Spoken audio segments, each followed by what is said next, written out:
Hi. Today I'm going to be talking about the origins of the Zodiac. If you look at the Zodiac, you have 12 forces and powers encircling the sun. These forces were comprised of spiritual beings known as the Cherubim, and they exerted their influence on the gaseous body of the sun once upon a time, which created definite forms and shapes of animal gas bodies. These were the germinal seeds of our animal kingdom that we know today. Our forefathers from the mysteries had knowledge of these truths of spiritual cosmology, and they named those beings who approached the ancient sun from all sides the Zodiac, or the animal circle.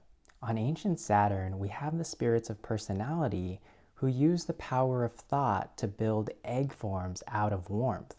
This warmth was provided by the thrones, who was far beyond their human stage on Saturn.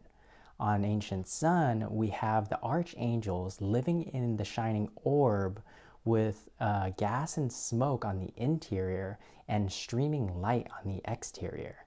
As they inhaled and exhaled this gas into themselves, they created the changing conditions of the sun's days and nights. In this way, the old sun was full of life. As ancient Saturn was evolving into the sun, we have beings who are evolving one stage higher. So the archangels are entering their human stage at this point. Externally, the Saturn warmth is condensing into gas. So the sun is a gaseous body. And there is this alternation that's going on between the sun days and the sun nights. And there's a drastic difference between the two. If left to themselves, the archangels would during the sun days stream out in rays of light into the universe, and during the sun nights would have to return to the sun. But this was not so. Trivial example, but it pleased the archangels to stay streaming outwards and not return to the sun during the sun nights. However, they could have never extended their own lives in this way without help from the cherubim. The cherubim went to meet the outstreaming archangels and help them stay out longer in the universe. The cherubim, who are also the spirits of harmony, are beings of an exceptionally sublime nature. They have the power to meet the archangels, so to speak, with open arms. As the archangels spread outwards, the cherubim come to meet them out of the universal all. So, all around the globe of ancient sun, we have the approaching cherubim. And if I may make a comparison, just as our Earth is surrounded by its atmosphere, so the ancient sun was surrounded by the realm of the cherubim for the benefit of the archangels. As the archangels went out into the universal spaces, they beheld their great helpers, the cherubim.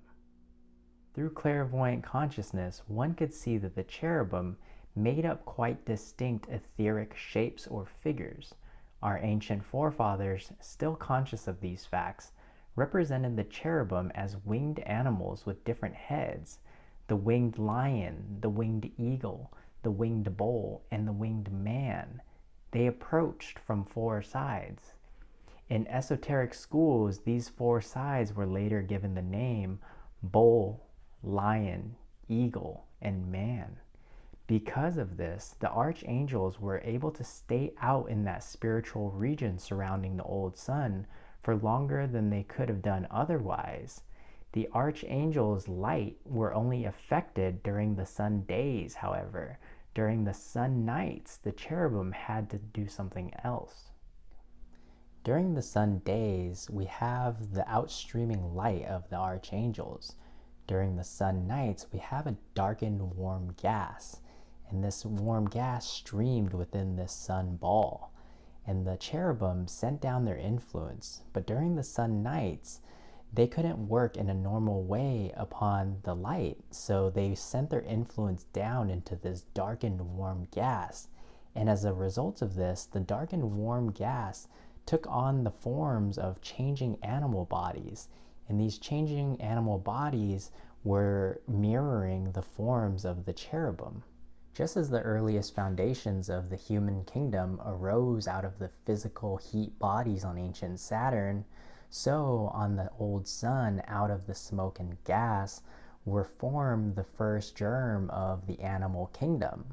Thus, we have in space surrounding the ancient sun those exalted beings, the cherubim, who receive the archangels with open arms, who during the sun nights create, as if by magic, the changing animal forms which were the first germ of the animal kingdoms. Our forefathers from the mysteries had knowledge of these truths of spiritual cosmology. They named those beings which acted upon the ancient sun from all sides the zodiac, or the animal circle. That is the primeval significance of the zodiac. On ancient Saturn, the germs of humanity were laid down by those physical heat bodies sacrificed by the thrones. On ancient Sun, the germs of the animal kingdom were conjured forth through the forms of the cherubim, which was mirrored in the gas which had condensed from the warm substance of the earlier Saturn. Thus, the animals around us today existed first as reflected sun images of the zodiac. There is a real interrelation between the zodiac and the animals who were coming into existence upon the sun. It was not for nothing that such names were given to things, because the ancients never arbitrarily named things like that. So only 4 names of the zodiac were mentioned, and while these were the primary expressions for the cherubim, the reality was that there were 2 companions or followers on the side of these 4 primary. Think of the 4 primary and each of these having 2 companions, and you will have 12 forces or powers encircling the sun. And so it was, we have 12 powers encircling the sun belonging to the kingdom of the cherubim, and they perform their task out in the universe as we just explained. That is the primeval significance of the zodiac. I've gone through ancient Saturn, where the germs of humanity were first laid down by those physical heat bodies sacrificed by the thrones. Now on Sun, the germs of the animal kingdom are conjured forth in the forms of the cherubim, which was being mirrored in the gas which had condensed from the warmth substance of the earlier planet. Up next, we're going to go over ancient Moon, where the infamous war in heaven was fought and the origins of evil began.